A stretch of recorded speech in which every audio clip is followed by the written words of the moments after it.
J'aimerais que la réunion soit simple, accessible à tous, et suivant la parole traditionnelle de parler à haute et intelligible voix, ce que je pense faire chaque fois, je vais m'efforcer ce soir de parler plus lentement, afin que chacun comprenne et ne perde rien d'un message qui se veut tout simple.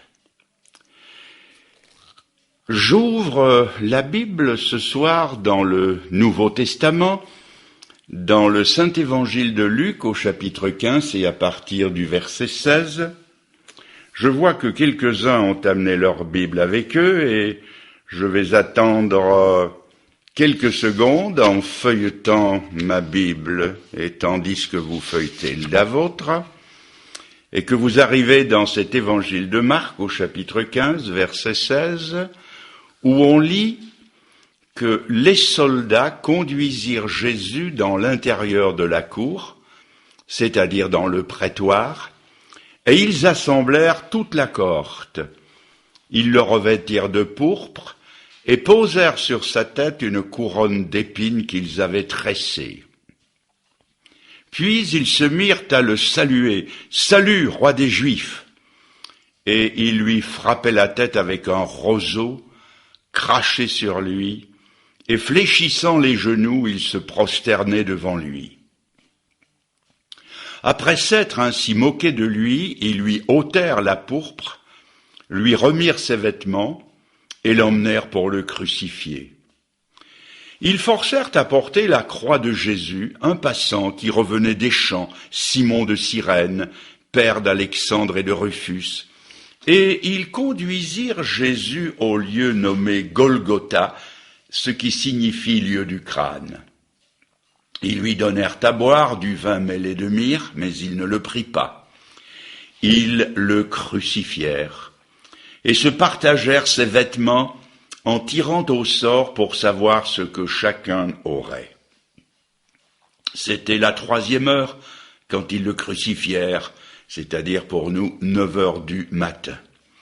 L'inscription indiquant le sujet de sa condamnation comportait ces mots: « Le roi des Juifs ».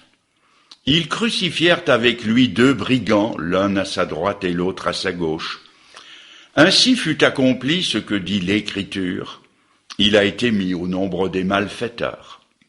Les passants l'injuriaient et secouaient la tête en disant: « Et toi qui détruis le temple et qui le rebâtis en 3 jours, sauve-toi toi-même en descendant de la croix. » Les principaux sacrificateurs, c'est-à-dire les prêtres aussi avec les scribes, se moquaient entre eux et disaient: « Il a sauvé les autres, il ne peut se sauver lui-même. Que le Christ, le roi d'Israël, descende maintenant de la croix, afin que nous voyions et que nous croyions. » Ceux qui étaient crucifiés avec lui l'insultaient aussi. Nous passons au verset 36. L'un d'eux courut remplir une éponge de vinaigre et, l'ayant fixé à un roseau, il lui donna à boire en disant: « Laissez, voyons si Élie viendra le descendre. » Mais Jésus, ayant poussé un grand cri, expira. L'apôtre Paul, que je tiens pour être le prince des apôtres, que prêchait-il lorsqu'il était en Grèce? Dans ce pays rempli de sagesse philosophique, et d'où sortait tout ce que le monde avait alors d'intellectuel et de culturel, que prêchait-il, pensez-vous?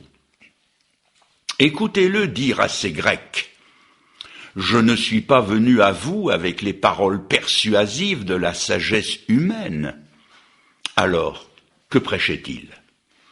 À vues humaines, il prêchait une folie. Il leur prêchait la croix de Jésus, ou plutôt Jésus mis en croix. Aux Corinthiens, donc à des Grecs, il a écrit ces lignes que nous possédons encore. « Je n'ai voulu connaître parmi vous autre chose que Jésus-Christ et Jésus-Christ crucifié. » La vie de l'apôtre Paul était pleine de la croix de Jésus Sa vie était centrée sur la croix. Il a continué en disant qu'il ne m'arrive pas de me glorifier en autre chose que de la croix de Jésus par laquelle je suis crucifié au monde et par laquelle le monde m'est crucifié. Pourquoi l'apôtre Paul était-il tellement attaché à ce message de la croix? Parce qu'il savait par expérience qu'il y avait dans cette prédication de la croix une puissance à l'œuvre, la puissance de Dieu. Il l'avait expérimenté dans sa vie, car avant de s'appeler l'apôtre Paul, il s'appelait Saul de Tarse. C'était alors un homme rempli de fanatisme, de violence, de haine et d'intolérance. Mais un jour, il a rencontré le Seigneur crucifié mais vivant et ressuscité, et sa vie a été complètement transformée par le message de la croix de Jésus-Christ. Je ne veux pas entrer dans une discussion vaine et stérile pour savoir sur quel genre de croix Jésus aurait été crucifié. Certains pensent que c'était 2 poutres assemblées en forme de T majuscule. D'autres pensent qu'elle pouvait être une croix en X, aussi appelée croix de Saint-André. Certains pensent que c'était tout simplement un poteau sur lequel le condamné était cloué avec les bras en haut à la verticale. Et d'autres pensent que la croix était celle que nous nous représentons traditionnellement. Mais cela n'a aucune importance. Ce que je voudrais voir avec vous, ce sont les clous qui ont tenu Jésus rivé à la croix. Quels étaient donc ces clous? Voyez-vous, au pied de la croix, il y avait des prêtres, des badauds, des soldats qui, non contents de l'avoir mis en croix, l'insultaient avec dérision et lui disaient « Si tu es le Fils de Dieu, descends de la croix ».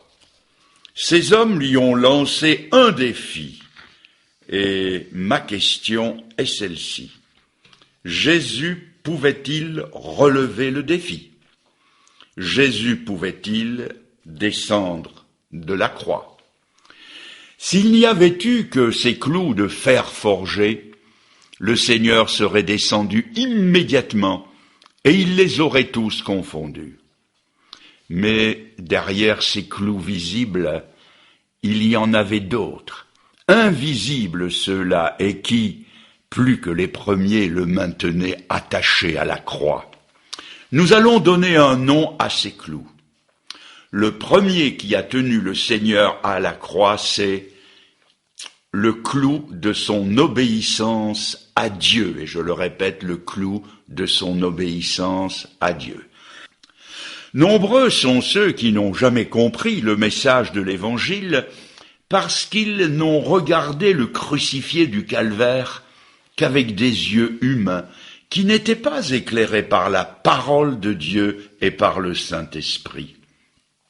Pour eux, Jésus, c'est un homme extraordinaire, certes, c'est le plus grand des philosophes, c'est un martyr assurément. Pour eux, la croix, c'est l'aboutissement de son franc-parler dans une génération qui n'aimait pas s'entendre dire de telles vérités. Jésus-Christ, pense-t-il, a été victime de son enseignement révolutionnaire. J'admets qu'il y a une petite part de vérité dans ces choses, mais s'il n'y avait que ça, cela voudrait dire que Jésus serait mort par accident, pour ainsi dire à l'improviste. La Bible nous apprend que Jésus-Christ est mort non pas accidentellement, mais selon un plan tracé longtemps d'avance. L'apôtre Pierre nous dit par exemple qu'il est l'agneau de Dieu prédestiné dès avant la fondation du monde. L'Ancien Testament est rempli de prophéties concernant la venue du Seigneur, sa naissance, sa vie, sa croissance, ses souffrances, sa mort et sa résurrection. Tout dans l'Ancien Testament est rempli de détails, de traits légers ou bien précis, qui nous disent d'avance pourquoi il allait venir. C'est ainsi qu'on lit dans le psaume 22, écrit 1000 ans avant sa naissance, nous trouvons donc qu'il se présente en disant « Ils ont percé mes mains et mes pieds ». Et cela à une époque où ce supplice romain n'existait pas, puisque Rome elle-même n'existait pas encore. C'est-à-dire que le Seigneur est venu selon un plan tracé d'avance. Pourquoi ? Parce que l'humanité, c'est-à-dire vous et moi, nous étions perdus. Perdus, comme le dit l'Épître aux Éphésiens, perdus par nos fautes et par nos péchés. Or, le péché, c'est la violation de la sainte loi de Dieu. Égarés dans le dédale de nos fautes, nous étions incapables de retrouver le chemin qui conduisait à Dieu. Alors, puisque l'homme ne pouvait pas aller à Dieu, c'est Dieu qui est venu à lui. Dieu a dressé le plan du salut des hommes, et pour parler un langage d'homme, un langage humain, Jésus-Christ, la troisième personne de la Trinité, ou autrement dit le Verbe incarné, a donné sa signature, son adhésion au plan de Dieu en disant « Me voici, je viens, ô Dieu, pour faire ta volonté ». Et c'est par obéissance à cette volonté qu'un jour le ciel s'est ouvert et qu'il y a eu un premier Noël. La naissance de Jésus-Christ n'a pas été un accident, oh non, par obéissance. Il prenait un corps qu'un jour les clous allaient percer. Son nom n'a pas été un accident ou un choix dicté par la mode. Le nom de Jésus, c'est tout un programme. Il veut dire Yahvé sauve, Dieu sauveur. Non, son nom n'a pas été un accident, pas plus que sa naissance. Sa vie, son enseignement, ses paroles n'ont rien d'accidentel. Ses actes, ses allées et ses venues, tout était marqué par le sceau de l'obéissance à la volonté de Dieu. Jésus ne faisait pas des miracles quand il le voulait. Aux noces de Cana, sa mère est venue en lui disant « Ils n'ont pas de vin ». « Femme, a-t-il répondu, qu'y a-t-il entre moi et toi ? Mon heure n'est pas encore venue. » Le Seigneur ne mangeait pas quand il avait faim. Nous mangeons à nos heures. Lui, il mangeait à l'ordre de Dieu. Et lorsqu'après 40 jours de jeûne dans le désert, le diable est venu le tenter en lui suggérant de transformer des pierres en pain, il a répondu « L'homme ne vivra pas de pain seulement, mais de toute parole qui sort de la bouche de Dieu. » Tout était obéissance dans la vie du Seigneur, et sa mort n'a pas été un accident. Écoutez-le dire, alors que s'approchait l'heure du grand sacrifice, « J'ai hâte d'accomplir l'œuvre que le Père m'a donné à faire. » Écoutez encore, alors qu'il s'approchait de Jérusalem avec devant lui tout ce que cette ville allait représenter de souffrance, il tourna résolument sa face vers Jérusalem. Écoutez encore ces paroles, « Personne ne m'ôte la vie, je la donne de moi-même. » Et lorsque l'apôtre Pierre tirera l'épée du fourreau pour tenter de le défendre, il va lui dire, « Pierre, remets l'épée au fourreau. Ne boirai-je pas la coupe que le Père m'a donnée à boire ?» Et lorsque son corps a été basculé sur une croix, que les soldats romains ont planté ces clous horribles et ont commencé à les enfoncer à coups de marteau, derrière le premier clou, il y en avait un autre, invisible, celui de son obéissance à la volonté de Dieu. Aussi, quand les hommes Les magistrats, les soldats, les badauds, les prêtres lui ont lancé ce défi « Descends de la croix !» Son silence fut sa réponse.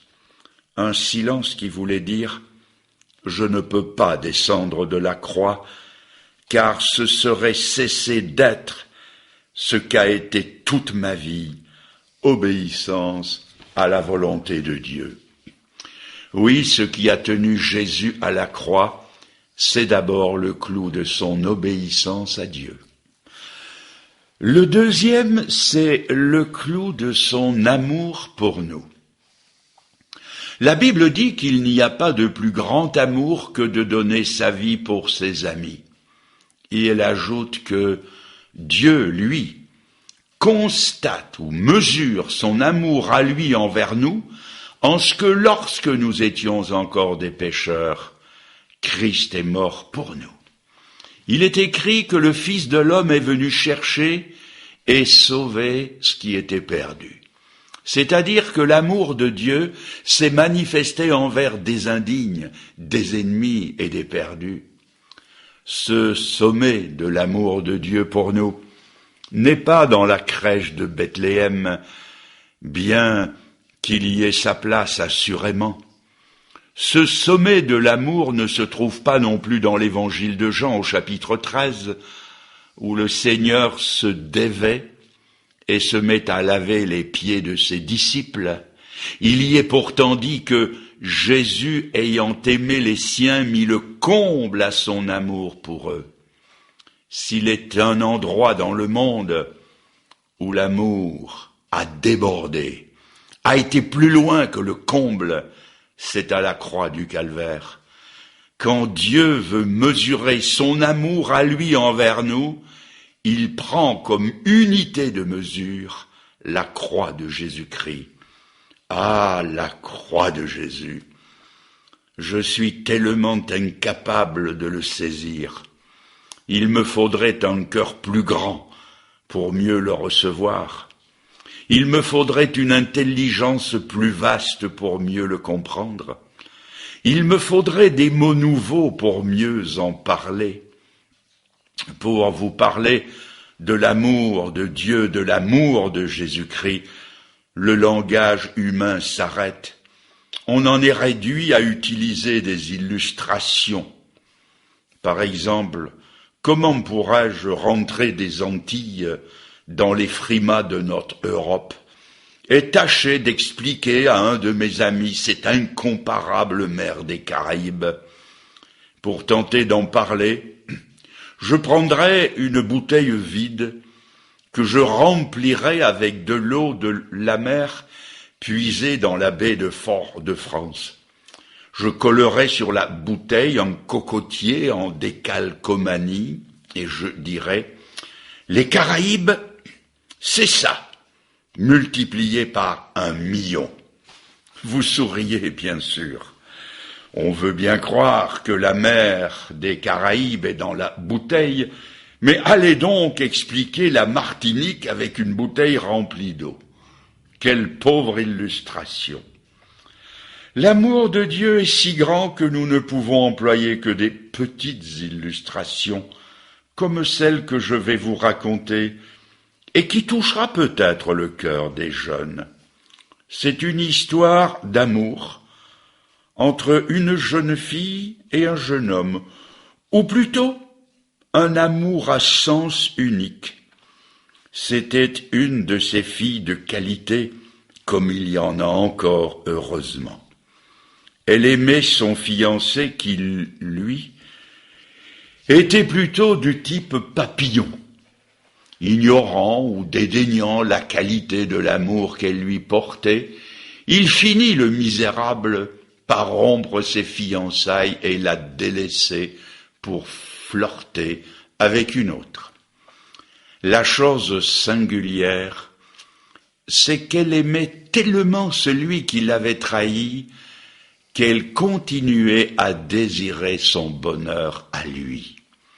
Pour elle, aimer, c'était désirer le bonheur de l'autre. Le bonheur de l'autre dût-il lui coûter le brisement de son propre cœur.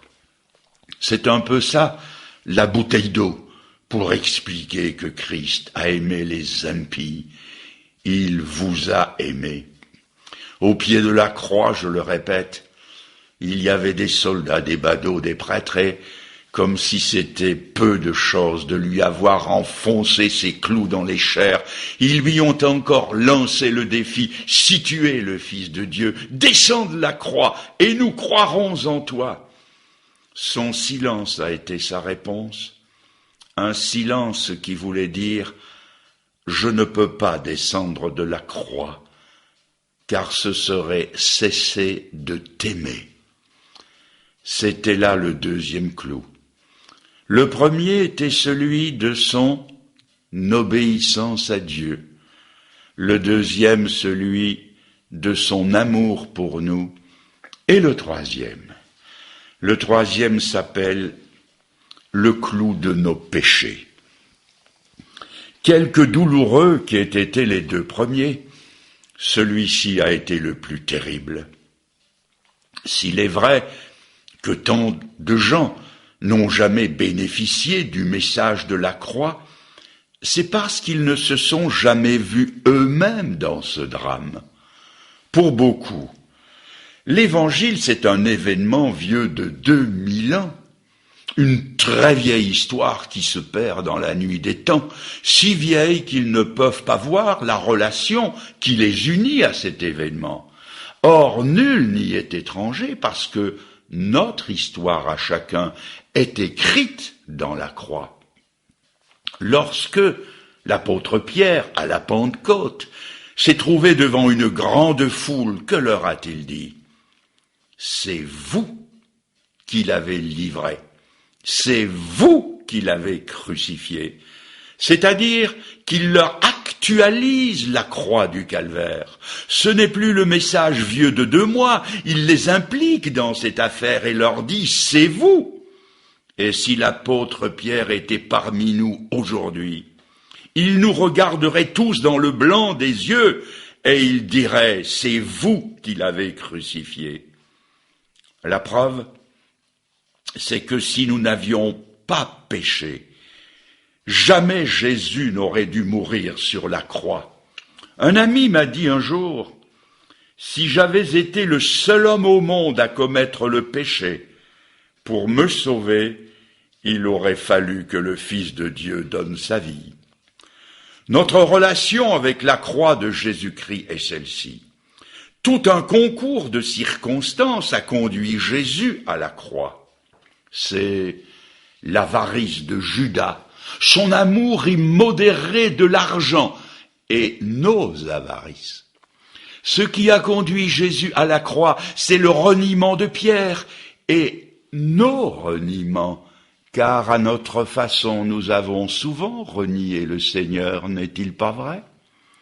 Ce qui a conduit Jésus à la croix, ce sont les hésitations et les calculs de Pilate, et nos hésitations et nos calculs. C'est l'indifférence et la haine des uns, nos indifférences et nos haines, l'abandon d'aucuns et nos abandons. C'est l'hypocrisie, l'incrédulité de certains et nos hypocrisies et notre incrédulité. Nous avons tous joué notre part dans le drame de la croix. N'oublions jamais ceci. Tous les péchés qui ont entouré la croix de Jésus se retrouvent dans toute vie d'homme aujourd'hui. Puis-je vous le répéter? Tous les péchés qui ont entouré la croix de Jésus se retrouvent dans toute vie d'homme aujourd'hui. Oh, je sais, des centaines de gens se pâmeront d'émotion devant une description passionnée du Christ en croix. Mais le malheur, c'est qu'ils ne s'y voient pas eux-mêmes. Quand le Seigneur a été conduit au supplice, des femmes de Jérusalem le suivaient en le plaignant, en pleurant sur lui, tout en se frappant la poitrine. Jésus s'est retourné et leur a dit que leurs larmes étaient déplacées, que vains étaient leurs sanglots, et il a ajouté, « Femmes de Jérusalem, ne pleurez pas sur moi, mais pleurez sur qui? Pleurez sur vous et sur vos enfants. C'est sur soi-même qu'il faut d'abord pleurer, car la responsabilité de ce qui s'est passé ce jour-là, pèse sur nos épaules. Je vais vous amener par la pensée 2000 ans en arrière, en dehors de la ville de Jérusalem, sur cette colline dite de Golgotha, et là vous allez entendre résonner des coups de marteau. Voulez-vous les compter avec moi? 3, 4, 5, 6, 7, 8, 9, 10. 10. C'est figurativement que je parle. N'allez pas me faire pendre en disant que l'on a frappé 10 coups de marteau, effectivement. Je répète, c'est figurativement que je parle. Pourquoi 10? Ce chiffre 10 ne nous rappelle-t-il pas quelque chose?